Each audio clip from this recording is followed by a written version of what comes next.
The boy lived a simple, somewhat impoverished life.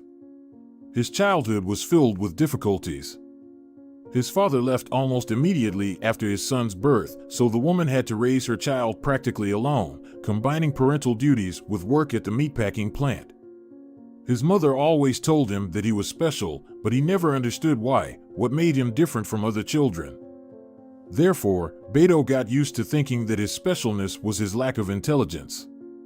School was challenging for him. Roberto lagged far behind his classmates in grades when it came to literature, social studies, and other humanities subjects, and other children often teased him because of this. He often felt inferior or stupid. So, receiving another poor grade for his dictation, he just lowered his head, realizing that once again he had failed to please his mother. Meanwhile, his classmates rejoiced in his failures. Children always operate on an us versus them system, following which they can become quite cruel. And Roberto's lot was to be the punching bag. Failed again, huh? Francisco smirked loudly, snatching his classmate's essay from his hands. How can you not know your own language? You're just dumb, Beto. Roberto shyly hunched his shoulders. He never argued or caused a scene. Only occasionally could he rudely respond to his tormentors, but he did so only in extreme cases. I don't judge your grades, the boy replied in a low voice. Why do you have to be like this with me? Francisco chuckled in amusement. He enjoyed watching the feeble attempts of his dim-witted classmate to stand up for himself.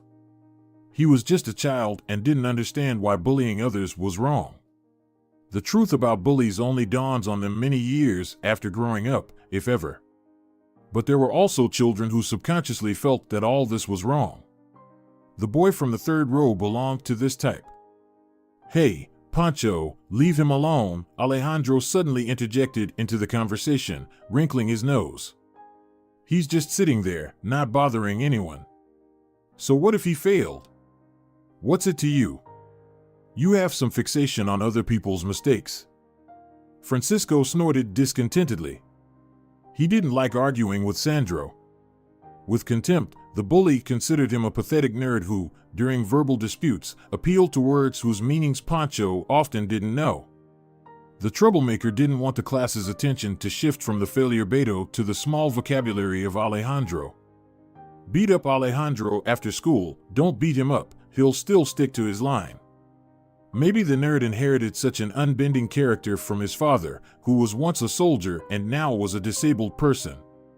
The man lost a leg but still engaged in amateur football and led a very active lifestyle. Sandro didn't talk much about him. But the kid still thought his father was cool. Perhaps Dad was also the reason why Alejandro couldn't just watch Beto being bullied. Thanks, Roberto whispered with his lips, looking at his pensive classmate. He barely managed to finish school, and it was a great achievement for him. He often doubted himself and his abilities, saw no dreams of a bright future. But inside him lived a spark of hope and a desire to change something in his life. From the moment Roberto was born, his mother knew that she would have to put in a lot of effort to give her child a chance to go to college. She started saving money for her son's education as soon as she returned from maternity leave. The baby had to be left with his grandmother. At that time, the woman was living her first years after divorcing her unloved husband. She wanted to spend time in her own company rather than with diapers and baby bottles. But the old lady understood that otherwise no one would take care of Beto, no one would help her daughter. When do you have time off, Sarah? The elderly woman asked right from the threshold, carefully taking her grandson from her daughter's arms. I've saved up a sum. I wanted to go to Tibet this summer. My trip depends on you. Mom, you know yourself, she guiltily lowered her gaze to the floor. If I take time off, they won't pay me for it. We'll be really tight on money. The woman sighed heavily. She wanted to start living for herself. Throughout her youth, the grandmother had spent her time raising her daughter, and then part of her adult life was spent trying to save her marriage to a man she had stopped loving long ago. Sarah worked herself to exhaustion, often taking extra shifts, never refusing to cover for a coworker. Her daughter did everything for her child. Maria simply had no choice but to give up her desired trip to Tibet. Being a single mother, she already didn't sleep on her only weekends when she looked after little Beto. It would be inhumane to make her figure out a solution. Maria closed the door behind her daughter and looked at her grandson.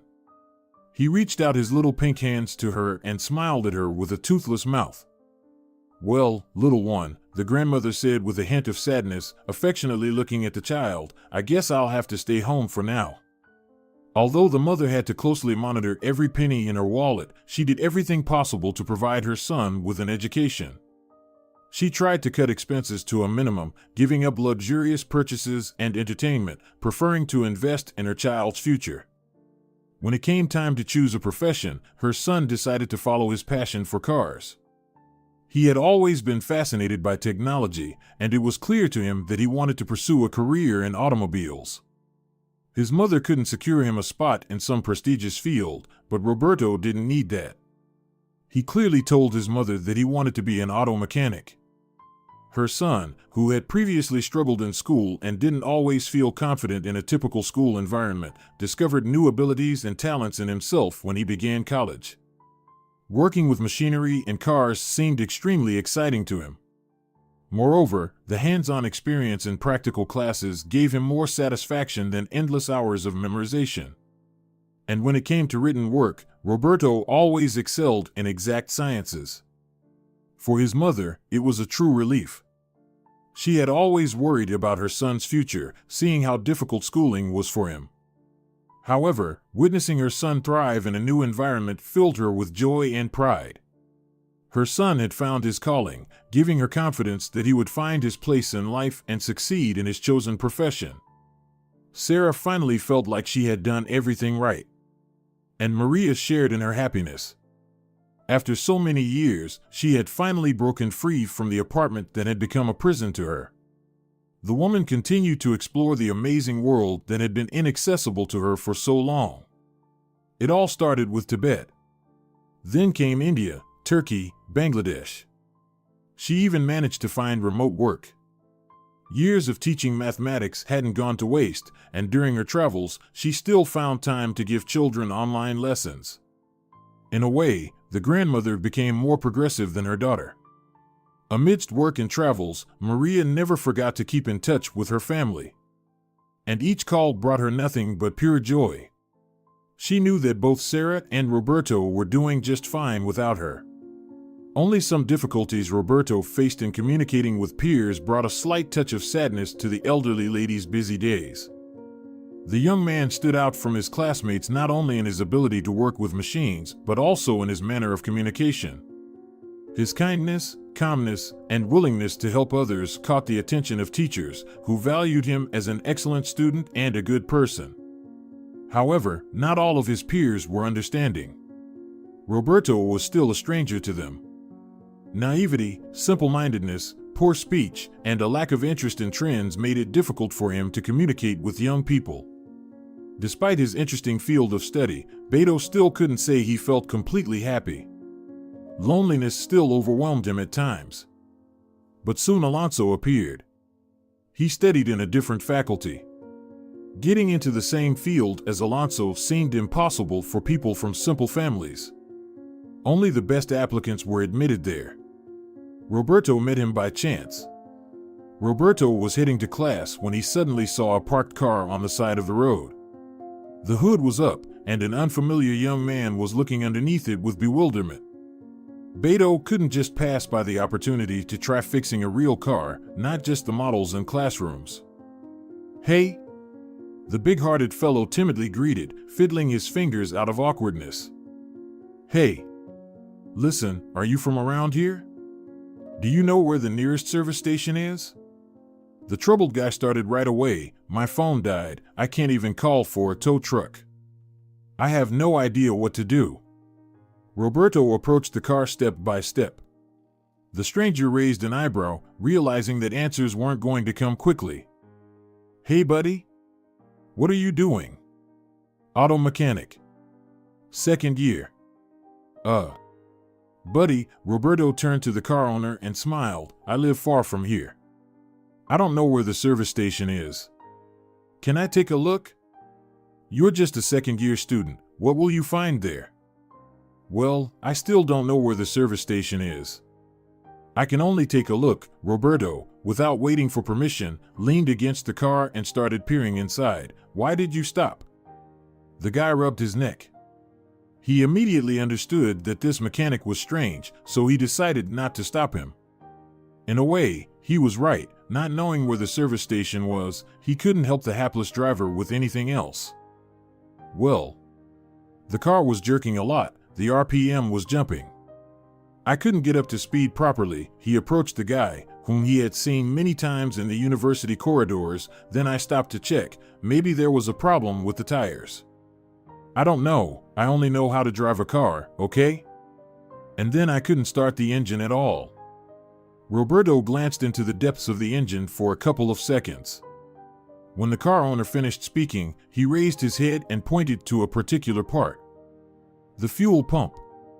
Immediately after that, the young man unscrewed a couple of elements and showed the owner something dirty, smeared in a black substance. The filter is clogged. The RPMs are dropping. There's no pressure. And what does that mean? It overheated. And you haven't been refueling the tank often. The pump wasn't fully submerged. It overheated, picked up sediment from the bottom of the tank. The fuel pump got clogged, tired, started breaking down. It needs to be replaced. Without pressure, it's dangerous. It'll stutter, the car will stall. Oh well. I'm not an expert, but this thing really looks too dirty? I don't think it should be like this, the car enthusiast shrugged. But I don't have a phone. I can't do anything with the car, you know? Roberto reached into the pocket of his worn jeans, pulling out a basic button phone, which made the interlocutor raise his eyebrows in surprise. Make a call. Thanks, you're really saving me. The guy accepted the strange means of communication, then extended his hand to the mechanic. I'm Alonso. Information Security, second year. I'm Roberto. Automotive Mechanics, second year. This guy, the son of a local businessman, was touched by such help from a completely unfamiliar person. Yes, in the end, they turned out to be classmates, but can you really expect help from someone you don't even greet in the hallway? Alonso was more impressed by the simplicity with which his classmate explained the essence of the problem. Short sentences, simple speech. Surprisingly, this made it even clearer. Although they studied in different faculties and had different academic interests, it turned out they still had points of contact. They enjoyed chatting about simple life. About favorite food, about little things that can make a person happy. It was in these moments that Roberto, with his extraordinary simplicity of thought, was indispensable in Alonso's eyes. And he liked the sincere passion of his new friend. For the son of a local car enthusiast, a student of information security, studying in a prestigious field, friendship with a young man who aspired to become a mechanic provided an opportunity to learn about aspects of automotive technology that went beyond his own specialization. Thus, the worlds of rich and poor people collided. On the other hand, for the future mechanic, communication with the wealthy guy provided an opportunity to share his knowledge and passion with someone who perhaps had never thought about car mechanics before. His ability to explain complex things in simple language helped Alonso understand the basic principles and workings of cars. With the help of his only friend, Roberto learned to teach others his skills. In addition to developing professional skills, the young man also learned to communicate. Over the long, lonely school years, he accumulated a great many unspoken words and ideas. He felt genuine delight at every meeting with the businessman's son. Their interaction also emphasized the importance of exchanging knowledge and experience between people with different professional interests. In college, their friendship immediately became noticeable. Everyone, from teachers to ordinary students, watched as the horizons of the two young men expanded with each passing day. Alonso began to understand physical and chemical processes better, his mind sharpened from learning simple everyday things. Roberto began to speak more eloquently and handle computers better. The guys filled in the gaps in each other's knowledge, and it was wonderful. But ahead of them awaited the encounter with each other's families. Their friends deemed this step important. After all, if they influenced each other's lives so profoundly, why should their parents stand aside? Moreover, each of them wanted to introduce their friends to the life they lived at home. Roberto, seeing Alonso's clothing, the car he drove, and the phone he used, clearly understood that he came from a wealthy family. Though Beto's character was gentle, he realized well that the lifestyle of less affluent people might deter the wealthy. At some point, a simple thought struck him: why should he be ashamed of his own life? He had the most loving mother in the world, a roof over his head. Was Alonso a heartless robot unable to comprehend the circumstances in which other people might live? And he was right in his judgments. Alonso felt perfectly at ease, sitting in the kitchen with a cup of hot coffee as a guest of his best friend. Sarah, initially taken aback by such a guest, was bewildered. There was a gleam emanating from the young man. He seemed too perfect to belong in their modest neighborhood. But later, during conversations, the woman's heart rid itself of the shackles of uncertainty. In Alonso's words, she heard Roberto. Thus, she understood that the young man wasn't arrogant or a typical rich boy. He was just as ordinary a person as she was, only living under better conditions. "Aunt Sarah, how did you manage it all?" Alonso asked in surprise upon learning about his friend's childhood. "You were left without a husband, completely alone. And Roberto." He paused, not daring to continue. He didn't want to offend his friend or his mother. He had made the topic of his friend's peculiarities taboo for himself. "I wasn't alone," the woman modestly smiled. "My mom helped me. Until Roberto entered college, she gave up trips and the life she dreamed of." Alonso suddenly became very quiet. He lowered his gaze to the floor, hunched his shoulders, as if he had said something foolish. Watching the boy's reaction, Sarah suddenly burst out laughing. "She's alive. Traveling, just as she wanted. Right now, she's in Italy, decided to see the Colosseum." The boy laughed too, unable to find any words. They often gathered in the kitchen, in a cozy home environment, just to chat. Alonso grew up without a mother, so he missed a mother's touch. He enjoyed Sarah's company. And the woman, in turn, eagerly welcomed the guest with homemade pastries. On days when the young man came to their home in a bad mood, she was always ready to support him. Sometimes, as a woman, she could give him advice on relationships with the opposite sex. Beto was genuinely pleased that warm relations were forming between his mother and his friend. He feared that Al wouldn't understand the life they lived in their modest apartment. But they still feared Alonso's father. No one could predict whether such a successful businessman would oppose such a friendship. But it became harder to go on various outings. His father constantly inquired about who his son spent his days with. Al postponed the moment of introduction, unable to explain to himself why he was so afraid. The owner of car dealerships, noticing his son's progress in learning about cars, was pleasantly surprised by this event and interested in what contributed to such development. So, Alonso had no choice but to tell his father about Roberto.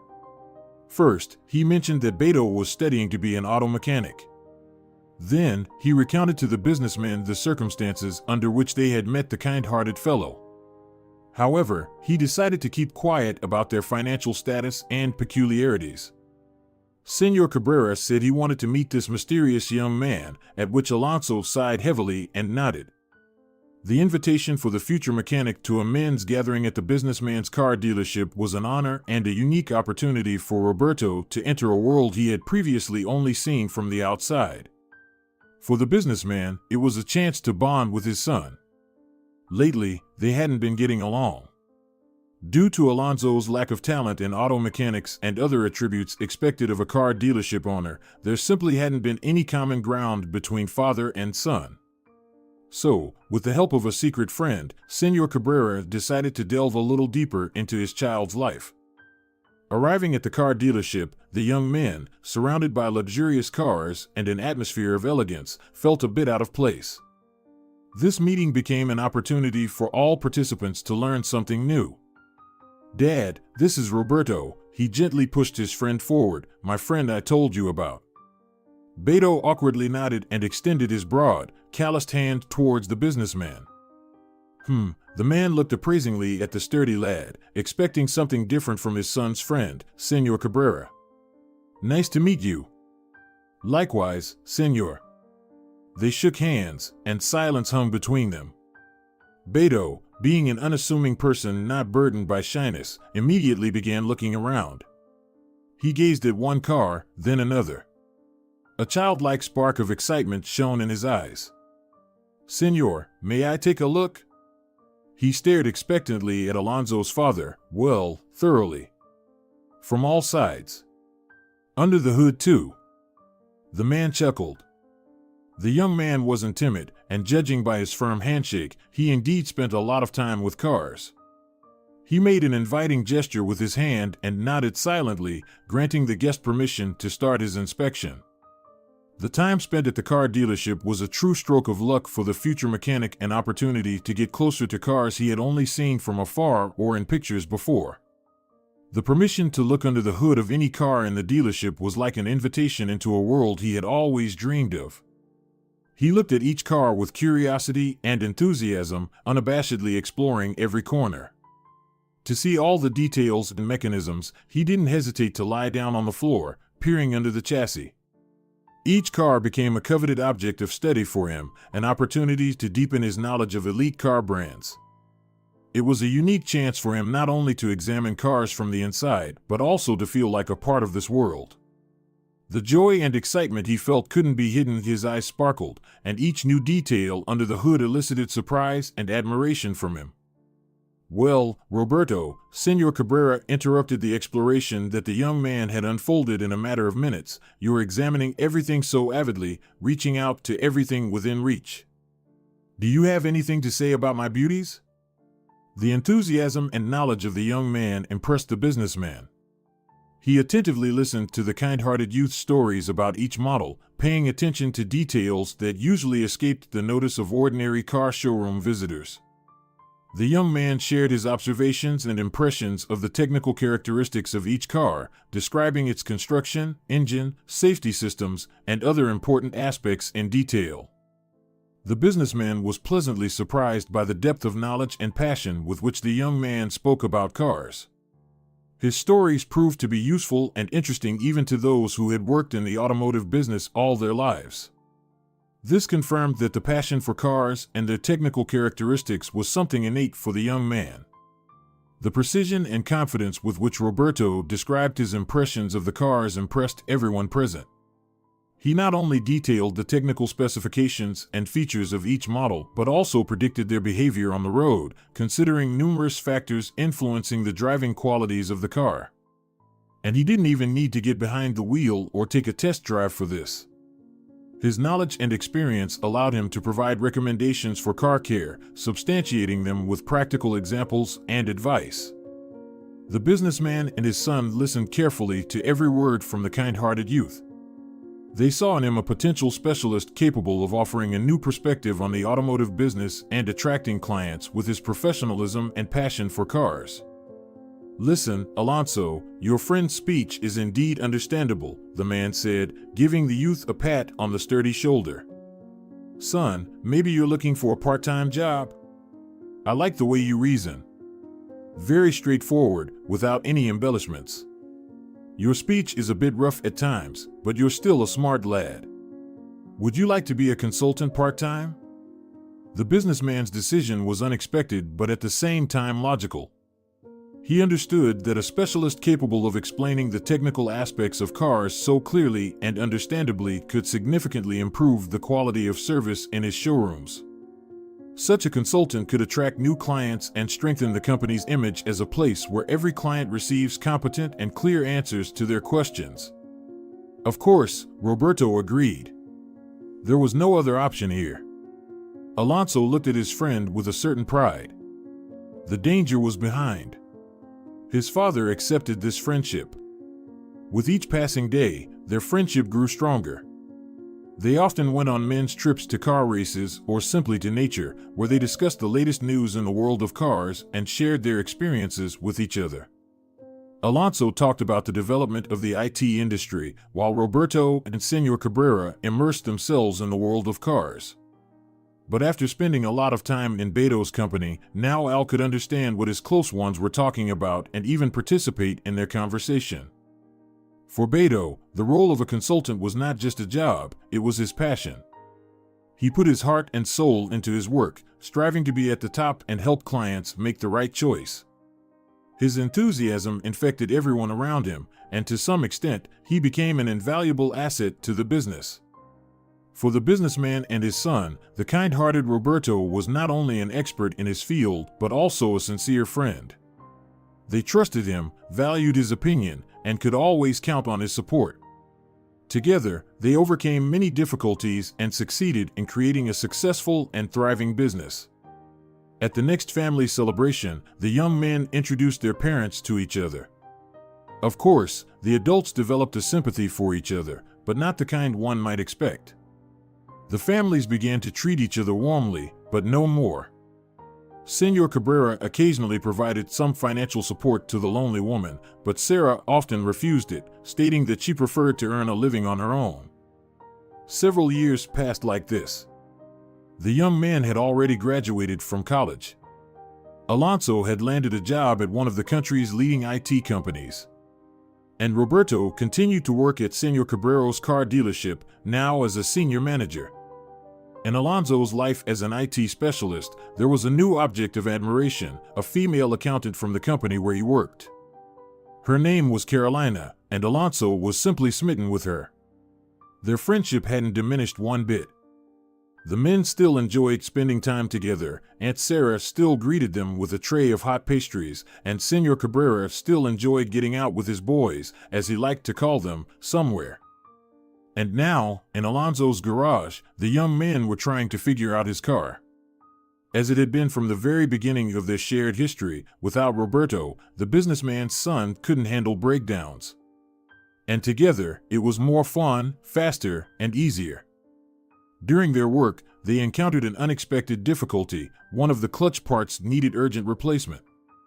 Alonso was soon to have an important meeting, and he had no time to go to the service center. So, to get under the car, the men had to use two jacks. The setup looked odd, but they had access to the necessary parts of the car, and that was the main thing. While Roberto searched the workbench for the necessary tool, Alonso was busy removing parts from the car. And then, suddenly, a horrifying crash and a brief, muffled groan rang out. Roberto turned slowly, and before his eyes was a terrible sight. The car had slipped off the jack and fallen right on his friend. "Alonso?" Beto stammered, his voice trembling, before bursting into a cry. "Alonso!" In shock and horror, Beto reacted instantly. He was determined to help his friend. Roberto immediately began to jack up the car again. Yes, the car had already fallen, but they needed to get Alonso out from under the deadly trap. With noticeable confidence, he managed the car. Despite the stress and his own fear, he acted quickly and decisively. Every move was carefully calculated to minimize the risk of further injury. He managed to relieve the pressure of the car on his friend's body, and in the same moment, he pulled him out by the legs. The situation was extremely tense, and every second was critical.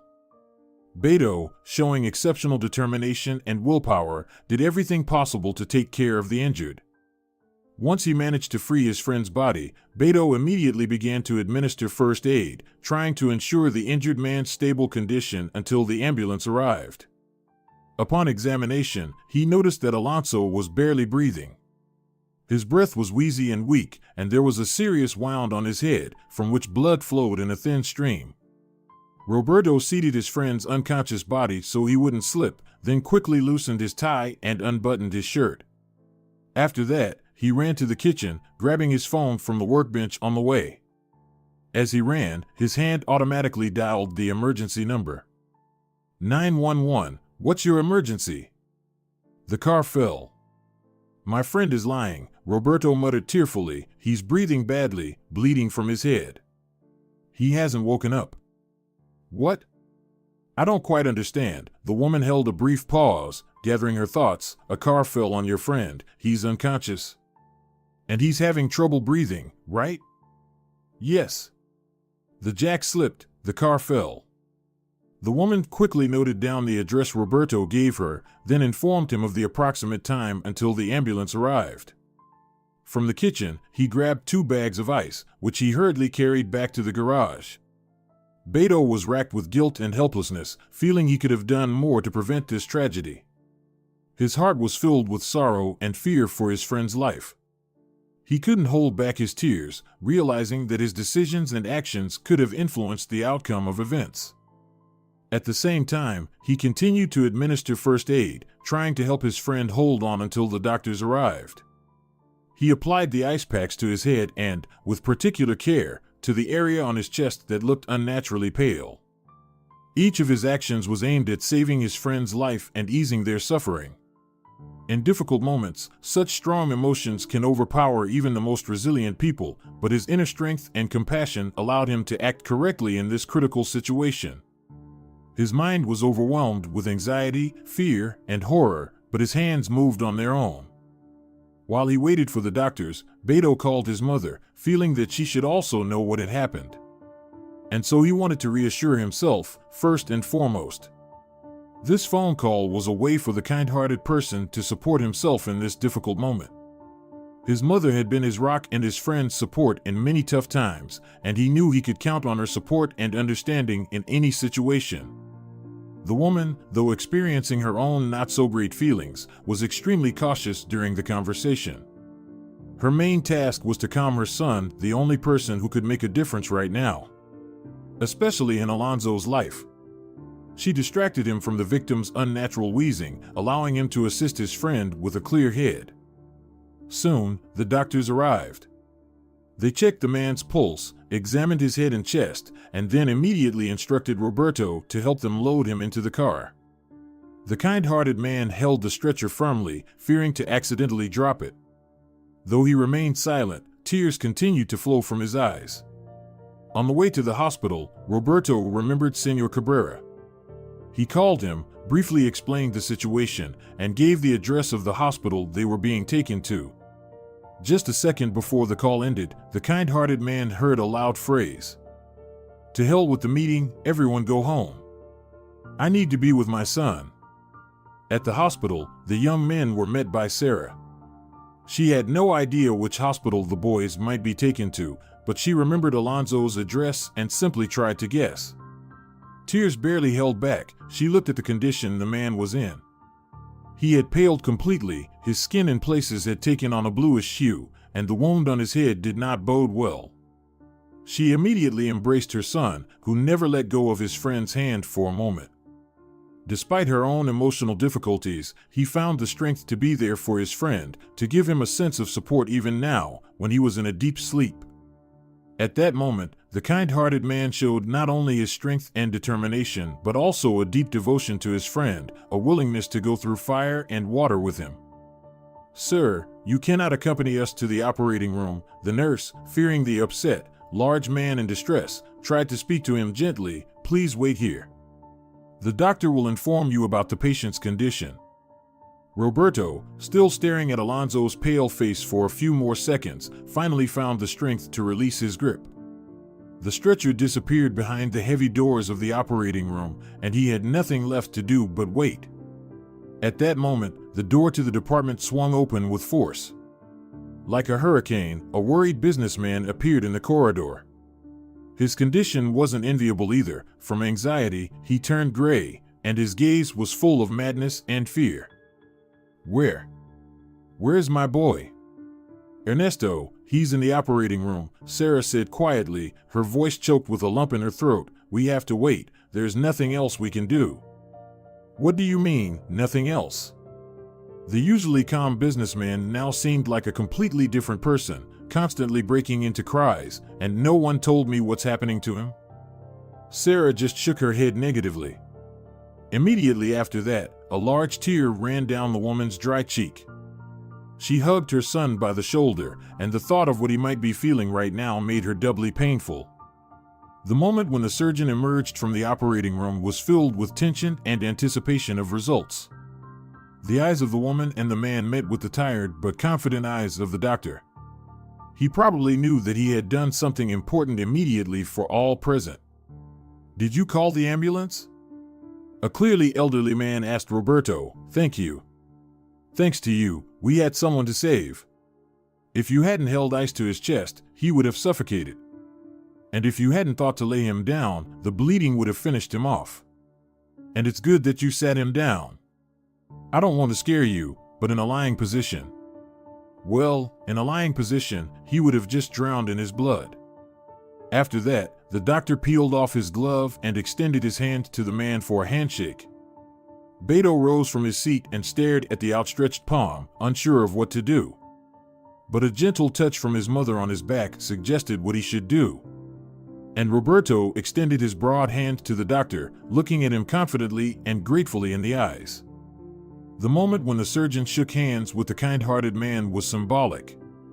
Just a minute ago, Roberto had looked at his hands with disgust, believing he was the cause of the tragedy, as he was the one who suggested using the jack. For the young mechanic, this handshake meant more than the doctor thought, as it immediately became clear that his efforts and determination had real significance, and his actions helped save his friend's life. Shock, horror, fear, and panic are natural reactions to danger. And the emotions that poured out from the three individuals at the moment of relief were even more profound.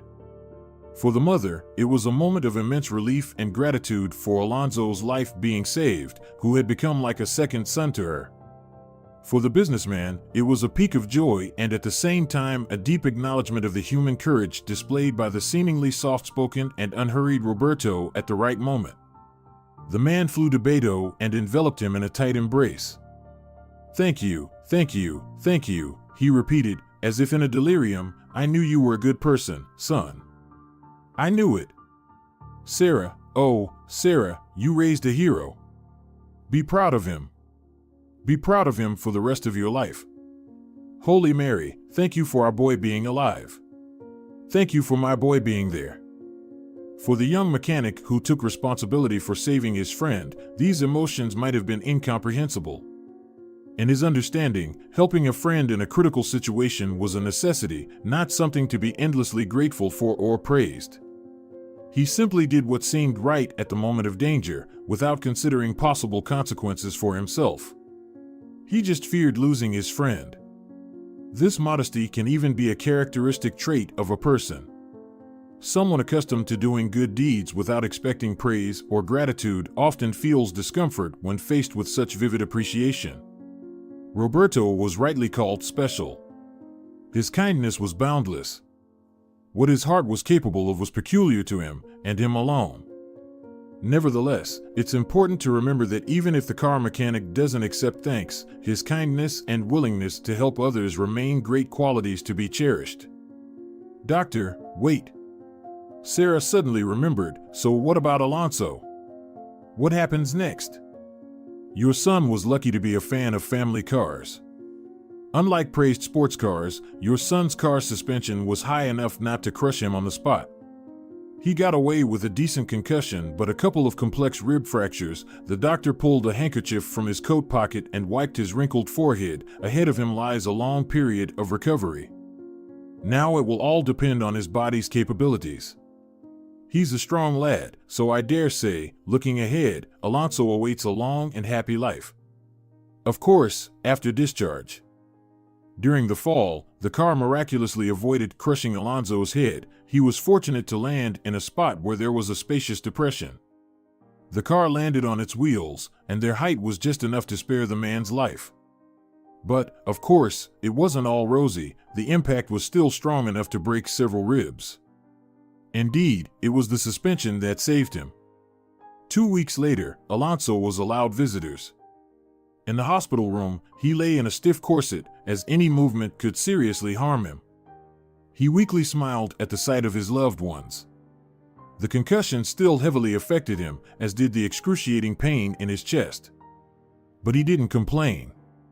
On the contrary, he hurried to share how much better he was feeling compared to the first day after the operation. Sarah and Ernesto shared with him the story of the surgeon's handshake. At that moment, Alonzo's face lit up with a broad, grateful smile. "Beto, you're just a guardian angel. Anyone else would have panicked and not known what to do, but not you. After 2 long months, Alonso was discharged from the hospital. He still had to wear a corset to support his torso, and he was warned about his work in the garage. Lifting weights, especially cars, was prohibited. In light of this, Senor Cabrera decided to throw a small celebration. A whole festivity unfolded in the backyard of his luxurious home. Of course, according to Sarah and Roberto, who had never seen such splendor. Relatives of the Cabrera family, colleagues, and close friends came.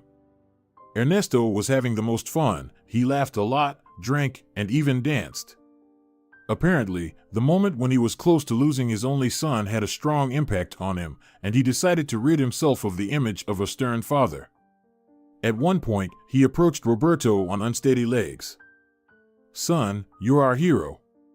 You're the hero of this evening." Ernesto slurred, "You saved my little boy. My blood, my Alonso. I know how much you love cars, so right now, get off my property and come back in an hour with any car from my showroom that you like. It's yours. It's the least I can do to repay you for my son's life." It was difficult for him to take any action. He could refuse, obey, or joke. On the one hand, such a gift was a reward for saving the most valuable thing a person could have, life.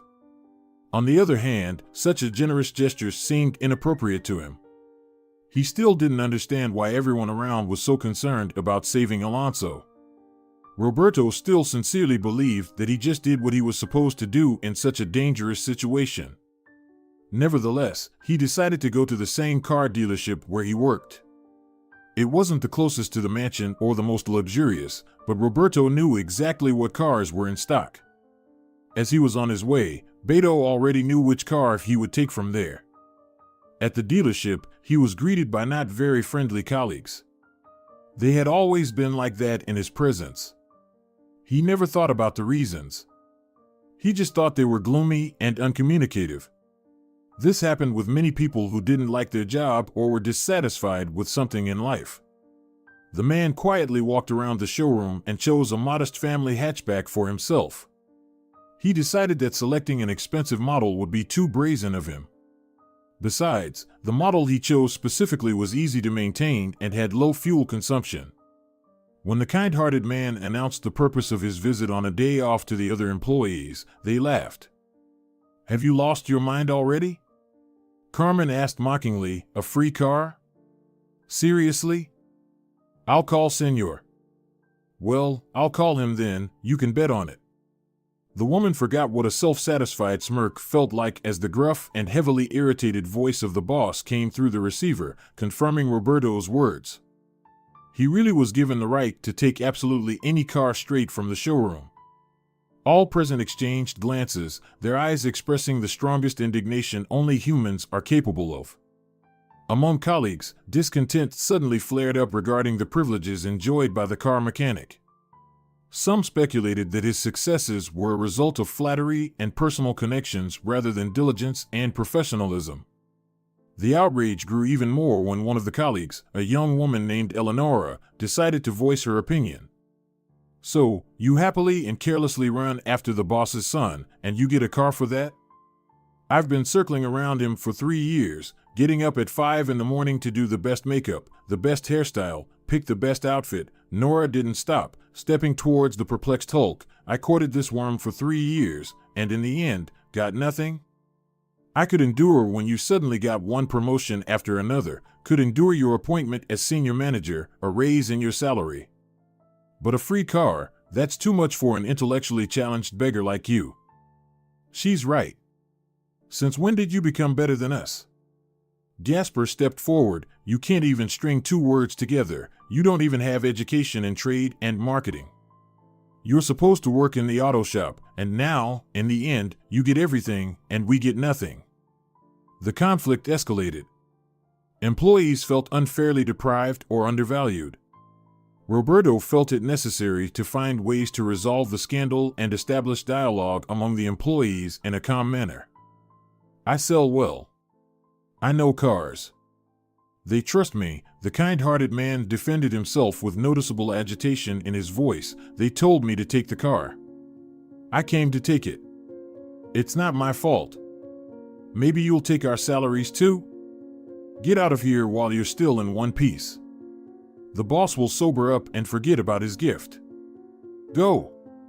Roberto didn't argue. He felt terrible shame and deep resentment. Was he intellectually challenged? His mother always told him he was just special, not like others. Wasn't that okay? The man understood why his colleagues were so upset, but he couldn't respond to them in any way. Senor Cabrera always told him how much sales had grown with the appearance of the kind-hearted man as a consultant. Buyers, tense at first, would relax after a couple of explanations and attentively listen to what the showroom employee had to say. They often thanked him for the simple explanations. Sometimes he even dissuaded them from buying expensive models in favor of more modest ones, citing expensive repairs or excessively high fuel consumption. Reviews in the service quality section were full of positive comments about the man's work, so he couldn't imagine that his colleagues would be so angry with him. Intellectually challenged beggar like you. This phrase firmly lodged in Roberto's mind. In a subdued mood, he returned to the mansion. His figure quickly slipped into the backyard, trying not to attract attention. He looked tired, saddened, but he tried not to show it. The mother of the man, noticing his subdued state, immediately decided to find out what was wrong. She was genuinely concerned about his emotional well-being. "Son, what happened? Why are you so gloomy?" she asked. "Mom," Beto spoke quietly, his voice tinged with suppressed emotion, "tell me honestly. Am I retarded?" Sarah pursed her lips. She hadn't expected her son to ask this question at his age. She immediately guessed that he hadn't received a warm reception at the car dealership. Now she pondered, should she lie to him or discuss everything like two adults? Sarah took a deep breath and hugged her son. "Roberto, my boy. You do have a developmental delay, it's true. It's all my fault, I didn't take care of myself when I was pregnant. But you shouldn't consider yourself bad or wrong, son. You mustn't forget about your unique abilities and talents, about how you cope with difficulties. Remember your achievements in auto mechanics, your ability to understand cars. And your friendship with Alonso? He values you, respects you, and he's never once said anything about you being defective. You've brought success to Senor Cabrera's business. You're valued as a good employee. You work, you communicate, you've received an education, Beto. Every person is unique, and developmental differences don't define their worth as individuals. Your achievements and personal qualities are much more important than other people's opinions, and you can always count on my support and love. Because you're my son, no matter what the jealous ones say. I'm proud of you, son." Her words became a real source of strength and inspiration for the man. After the conversation with his mother, he felt more confident. He found the strength to overcome the hurt. This helped him return to the celebration and meet everyone present, feeling more confident and happy. Meanwhile, Ernesto stood behind a lush bush of decorative cypress. Despite his intoxicated state, he also noticed Roberto's strange mood. He was about to joke about how he disobeyed the boss and came back on his own, but he caught the complex question that Beto asked his mother. The businessman, burning with curiosity, decided to eavesdrop on their conversation. In the end, touched by the sincerity and sensitivity of the mother's words, the owner of the car dealership couldn't help but react. He stepped out of the shadows to express his feelings and support for his employee. His heart filled with deep respect for the man who, despite his developmental differences, showed resilience and strength of spirit to overcome difficulties and achieve success. Ernesto felt that this man deserved more recognition and respect for his efforts and talents. "Beto, son," the man spoke more soberly, "I couldn't even imagine how difficult it was for you to be a special person and still lead a full, happy life. You're a hero, and not just because of saving our Alonso. And Sarah? Many mothers would hide their child from the world, would hover over him like mother hens. And you simply took him and raised a real man. Kind, selfless, loving this whole world. Come here, before I get too sentimental." Embracing his employee and his mother, the salon owner expressed his sincere support for them. This moment became a symbol of their friendship and mutual respect, as well as confirmation that sincerity and sensitivity always find recognition and respect in the world. After questioning Beto about the incident at the car dealership, the businessman decided to urgently reassess his surroundings. The incident with Roberto opened his eyes to how important it is to have honest, reliable, and sincere people in his team. He was sincerely struck by how wrong he was about his employees. They all smiled when they saw him, were polite to him. But as soon as Ernesto crossed the threshold, they immediately turned into monsters. No wonder the largest number of good reviews came in for Roberto's work. So, the next day, he decided to revise the hiring policy in his company. He realized that students who hadn't yet absorbed the corporate culture and hadn't been tainted by hidden ambitions and selfishness could bring a fresh perspective and new ideas to his business. As for the old employees, Ernesto decided to part ways with them. By demanding the HR department to review the hiring criteria, the businessman expressed his willingness to support and cultivate those in his team who were ready to learn mutual respect and friendliness. This step was not only a gesture of gratitude to his special employee for their work merits, but also the beginning of creating a more ethical work environment in his company. Senor Cabrera understood that offering a job to those struggling to find their calling could not only change their own lives, but also benefit the entire team. By providing such individuals with the opportunity to learn from his best employee, the businessman not only invested in their professional development but also fostered an atmosphere of tolerance and mutual understanding in his company. Learning not only the skill of understanding machines but also the skill of understanding people with their peculiarities is an important aspect of fostering social responsibility within the team. So, did you get the car? Alonso asked, as they sat calmly in the bar a week after the celebration.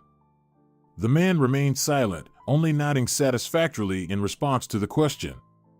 Along with the car, he received something more important. Thanks to Ernesto's efforts, his circle of acquaintances was no longer limited to just Alonso. The new employees turned out to be open to communication, which Roberto was pleased about. Behind the men, the sound of the doorbell rang, and a whole group of people entered the bar. And among them was a lovely girl who smiled at Roberto like she had never smiled at anyone else. Dear viewers, if you enjoyed the story, please support the video by liking it and leaving a comment. Thank you very much.